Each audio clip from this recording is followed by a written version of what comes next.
Hello guys, welcome back.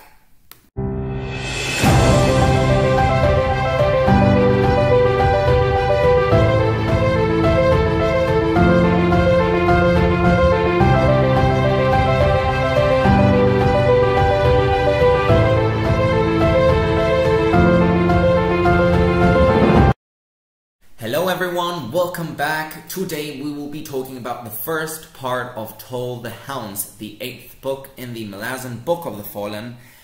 I think it's only going to be from the prologue up until chapter 12 inclusive. So the first 2 books in Toll the Hounds. And let me tell you, this book is next level.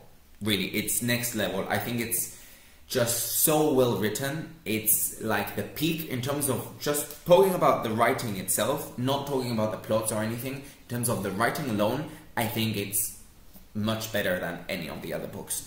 It's just mind-blowing, really. I mean, the storytelling of how we're jumping from one city to the other between Black Coral and Darujistan, it works so well effectively. It's so good. I mean, we have 2 different types of prose, I think, and I think it's literally the most extraordinary type of prose I've ever read. Sometimes it makes me feel a bit stupid because I can't understand many of the words that Erikson uses, and the prose is very intense. It's very heavy. It has a lot of meaning, it has a lot of philosophy, but it makes me think so much about everything. Every time I read a page, I just go back, read it again, especially the poems at the beginning of the book. And normally, in many of the books, every time I see a really nice quote, I take a picture and I save it in a folder on my phone. And normally I have like 50, 60 pictures from every book. From this book up until now, halfway, I have like 150 pictures already taken. So that's just to give you an idea of how much I'm loving the writing in this book. It's just so good. And apparently I've heard that Erikson's father was dying just when he was writing this book, and I think you can really tell, because he poured so much emotion into this book, and he poured so much, I don't know, there's so much depth and meaning into all of these words, and I don't know, it just has a completely different feel to any of the other books, and I'm really enjoying that. The first setting that we get to visit is Black Coral, and we've been in Coral before in Memories of Ice, and now it's called Black Coral because it's governed by the Taist Andy and by Anamanda Rake, and I just love so much the nostalgia, the melancholy, I don't know, these Taist Andy, I love them. They're one of my favorite races, and they're just so interesting. I find them very fascinating. And then, in a way, you can get to see the downsides of living a really long life. And in many of the other series that you see out there, immortality is somehow sought after. Whereas here, in a way, you're just seeing the burdens of living a long life. And I don't know, I just really enjoyed them from the very beginning. And Amanda Rake, although I still love him a lot, we haven't really seen him too much in this first halfway of the book. He's kept at a distance, and he's just overlooking from the window, and he's not doing much up until now, but every time I see him on the page, I just get so excited, especially when there's been any mentions of Carcanas, however you say that.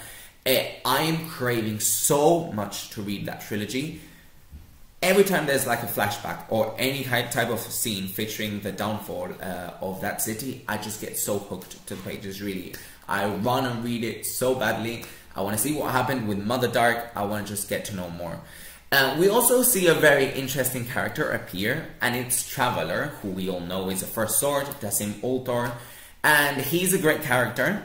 But what I really liked from his appearance in this book is his meeting at the beginning with Shadowthrone and Cotillion. I thought that was very interesting. We figure out that he's trying to kill the god of death, Hood, and we also figure out that Mael is trying to delay him in that. The thing that got me a bit confused is, in the previous books, we've seen how Shadowthrone and Hood, in a way, are scheming together. They seem to be helping each other in some way. But now Shadowthrone is going to help Traveler kill Hood. So, I don't know. I'm a bit confused about that. One of the other characters that I'm really enjoying at Taist Andy is Endest Silan. I think he's just such a tragic character. And I don't know, the way he helped, you know, bring out Moonspawn in Memories of Ice from under the sea. And I feel very sorry for him because he's broken. He used up all of his power. And he's just very nostalgic about the past. He gives us like bringing all these flashbacks of Karkanas and what happened in the past. So I'm really enjoying that. He then goes towards the end of this first half. He goes on to some sort of pilgrimage or something like that, to like a place in a river, and then he meets Caladan Brood, who we haven't seen in 5 books. And I was so happy to see him again. He has changed quite a lot because he doesn't have the burden of like leadership and commanding others. And I'm very intrigued to see if he is still in some way allied with Anomander Rake. But I'm pretty sure we're going to see more of him, so very curious about that. Seer Domin and Spinock's relationship I really loved from the beginning of this book. Then I think Seer Domin is named the Benighted by the followers of the Redeemer, who is actually Itkovian. And this is what I'm really enjoying about this book, and we're starting to see all of the implications that books like Memories of Ice gave us from the past. So we're now seeing how, you know, all of these consequences are playing out. And Itkovian, for example, has gathered followers around his barrow, and in a way I think he's now a proper god. But Seer Domin doesn't seem to accept that role, and so he starts killing all of a sudden all of the conspirators who are trying to go against the Taist Andy and Amanda Rake. And then he goes back to the barrow, and then he gets kind of killed by Rafadan, I think that was his name. He's one of the rebel group of like rapists and assassins and all that kind of thing. And I don't know what happened with that scene. I think he's now with Itkovian. I was very confused. I don't know what happened. I know he, in a way, battled against Salind, but he got defeated. I don't know. I'm very confused. Not sure what's going to happen with that. But I'm really enjoying Spinock's love for Salind. I think it happened all of a sudden. I don't know if I'm missing something from the past. But when she gets sick and he helps her, and then, I don't know, I just really like their friendship, and I think it was very cool to see those characters. In a way, I'm a bit biased because I love all Taist Andy. Well, except Clip. Yeah, I mean, I liked him in Reaper's Gale, I must say. I really liked him in Reaper's Gale. I don't know how I liked him, because he ended up killing Fear Sengar, but I don't know, I think I just have some type of weakness for the Taist Andy. And in a way, I think that Black Coral is described in a really cool way. I love that city. The fact that it's like submerged in this eternal darkness, and we see remnants of what happened in Memories of Ice. For example, the salt that came from the sea from Moonspawn, we see how it's still stuck in some of the buildings. And I just think that's so cool. And all the other things that I really love is how Silana, the dragon, is on top of that tower. And everyone thinks it's just a statue, but it's an actual dragon. So yeah, I'm very curious to see where that is going to play out and how everything will change in the second half. Another of the Taist Andy that are not yet in Black Coral are the group of Nimander and his cousins. I'm not even going to try to say the name of the cousins because I get so confused about them. It's so difficult to remember those names. But I'm just going to say that I'm really enjoying that storyline.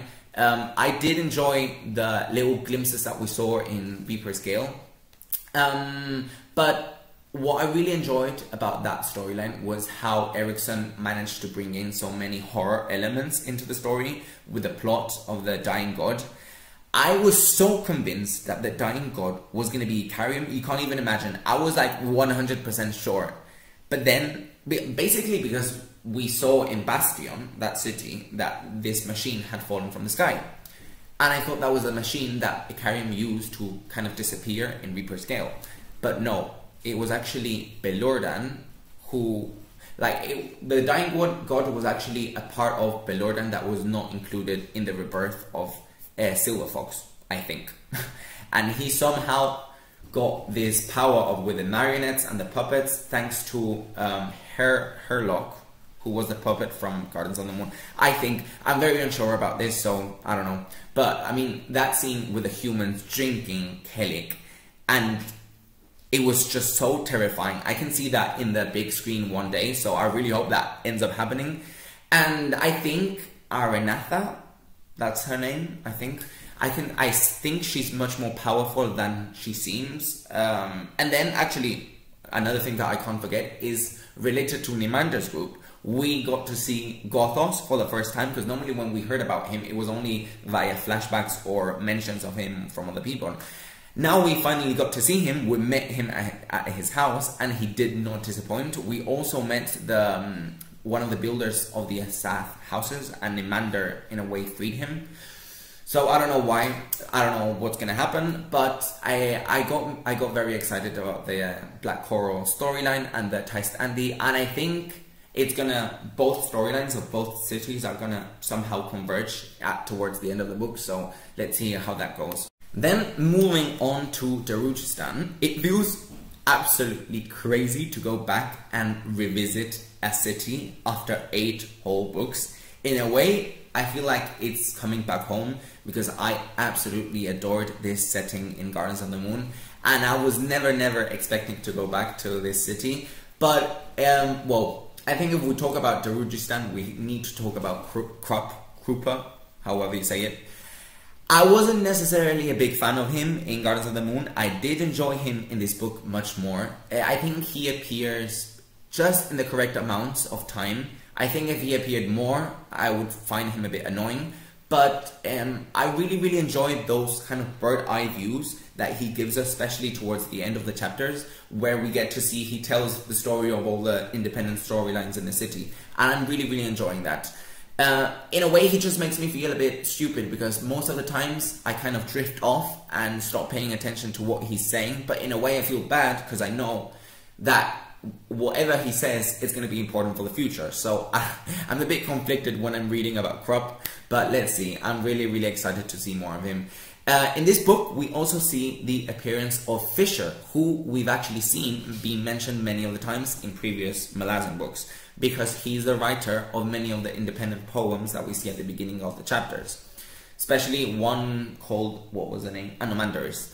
And I think also, he's coming to give voice to Duiker, but then at the same time, he says he's gonna finish one of the verses of Anomandaris. So, is he going to tell that last tale with Anomandarake? Is Anomandarake going to die? I don't know. We'll see. But I do love how in this book, many of the characters seem very humane, with like normal worries, very day-to-day struggles. There are not as many, well, there's a lot of gods, but like it has a different feel. It doesn't have, this book doesn't have many soldiers. I mean, the closest we've actually seen to soldiers are the retired bridge burners. And I really like that. I think it's good for a change, because in the Bone Hunters and Reaper's Guild, we saw so many soldiers. There was so much camaraderie, soldiering, and I do love them because I love my Bone Hunters, but I think it was nice for a change. And in a way, I at least can identify myself more with these type of people compared to soldiers. I mean, the struggles that they are feeling are probably things that we've ourselves experienced many of the times. I've never gone to war, I've never held a gun in my hand, so I don't know. I can relate more to normal people in a city. And in this book, I think Erickson explores really well the dynamics of marriage, telling us all of these stories of all these independent couples. For example, the story about Gaz and Thordy, I think that's her name. It destroys me so much. I think it's so tragic how Gaz feels like so lost with no fingers or anything, and he's just like killing everyone. And in a way, I think he's now appointed by Hood. I don't know. And then Thordy, in a way, she can't do anything about him. So, very tragic. And then we also have Torvald Noms and Tessera's marriage, and I really love her. I think their dialogue is precious. In many ways, they remind me a lot of Lostara, Yule and Pearl, and I love them. It was nice to see Toll the Hounds again from House of Chains, and I can't wait to see him reunite with Karsa Orlon. Another of the marriages that we also get to meet is Iskral Pust and Mogora. And it's crazy how in Dead House Gates I despised them. I could not read about them. I just hated them. But now I think they provide such good comic relief, and I think it's really needed in this book, because this book seems to be quite nostalgic and tragic overall. It has a very different feel, and those moments of comic relief, I think they provide really a good relief. So that's nice. And another of the couples that we also meet, we have so many actually in this book, is Chalice and Gorlas. And I'm confused. I think he's gay, right? Because they don't want to engage in sexual intercourse. So I think he's gay. She doesn't like him a lot. I think it's a very corrupted kind of relationship. He's very driven by money. I don't know what she's driven by. I know she has just met Crocus, and I don't think she's a good influence for him, but let's see how that goes. Then we have the story, which is one of my favorites, of Stony and Gruntle. And I really have to praise Erikson for the way that, in a way, he refuses to let his characters move on from all of these horrible things that they have undergone in the past. And I mean, that rape that Stony went through so many years ago, we can see how it's now playing out, how she hasn't been able to move on. And even though Gruntle is a very powerful person, he's the first sword of Trake, he has killed so many people and he's done so much, but he can't help Stony. And it just shows you how these traumas and these things that happen in the past, they're not easily to remove, and you can't just move on normally. So I think that's a very realistic thing from our world that Erikson has brought out in this book. And, well, related to them is Harlow, who is Stony's son. And my poor Harlow, I feel so bad for him. He's just 6 years old, and he's working in the mines, and I hate smell, by the way. But let me tell you, I mean, Erikson writes children so well. I mean, their innocence, their excitement, he captures that innocence so well. Their illusion for living, their, I don't know, everything. He writes in a very kind of stream of consciousness type of writing, and I think it suits the children very well. It reminds me a lot of my little cousins, actually, so I can see so much of them in Harlow, for example. And I think Harlow will actually play a very big role in the series. He has just met a Tlanimas down in one of the tunnels, and he helped him bring in something. And in those mines, they're managed by Gorlas and Humble Measure. So I think it's all leading to some type of convergence. So let's see. Also in Darujison, we also meet Cutter, Spite, Iscarapust, Mogora, Barathol, Chaur, and Mabel, a big group. And they all arrive to Crocus's home. And I feel bad for him because he almost killed Ralik Nom just when he was arriving, so that was a bit unfortunate. But I'm not the biggest fan of his point of view in this book. I think it's a bit dragging, and I'm just a bit tired of him. In the Bone Hunters, he was very, I don't know, he seemed very, I don't know how to call it. In a way, I can relate with him a lot. He's more or less my age, I guess. But he's just a bit annoying right now. I just hope he can move on and just start living a bit of his life. And also, another part that I feel drags a lot is the part with Leth and Scorch. I'm sorry, but I don't like them. I think they're just stupid. And normally when I like comedy, I like when it's like, at least it has like a bit of an intelligent element. And I think they're just so stupid, it's just like dragging it all along. But I think the Lady Verada, I think that was her name, who is the mistress that they are both working for as guards, I think she has to be Lady Envy. I just hope. I think she's gonna appear at some point in this book for sure. And I can't wait for her to appear because she's one of my all-time favorite characters. So I think that's gonna be her, I think. Who I'm really loving though is Silara. I think she is so witty in this book. She has matured so much. She has finally taken control of her life, which is what I really want Crocus to do too. And that moment, especially when we have Ansi, Blend, Picker, and we also have Barathol, Chower, and Silara at the bar, and they start sending each other drinks. I think that was a perfect scene. I laughed so much, and they all get suddenly very drunk, and then they hang out as friends. It's so nice. I really love it. And I think Silara and Duiker make a great combo. I really hope we get to see more of their scenes together. And I have no idea what happened there at the end of Book 2 in Toll the Hounds. But those assassins from the guild, they enter Crow's bar and then they kill Mallet. That was painful. And also Blue Pearl. And they almost killed Blen and Picker. I was so frightened they were going to get killed. But let's see what happens in the future. I don't know. I think they should have been a bit more, I don't know, expecting something like that to happen. So I don't know why they didn't do anything about that. Then also we have Mappo, who tries to visit the temple of the Queen of Dreams, but we figure out that they can't help him because he's kind of trapped by the spider goddess that is by the spider goddess from Mogora, I think. So in a way he needs to find another way to get to Icarium, and so he employs the Trigal Guild, who's also gonna go with Gruntle. So I don't know, no idea what's gonna happen with that. I don't think they're gonna find Icarium because I don't know where Icarium is right now.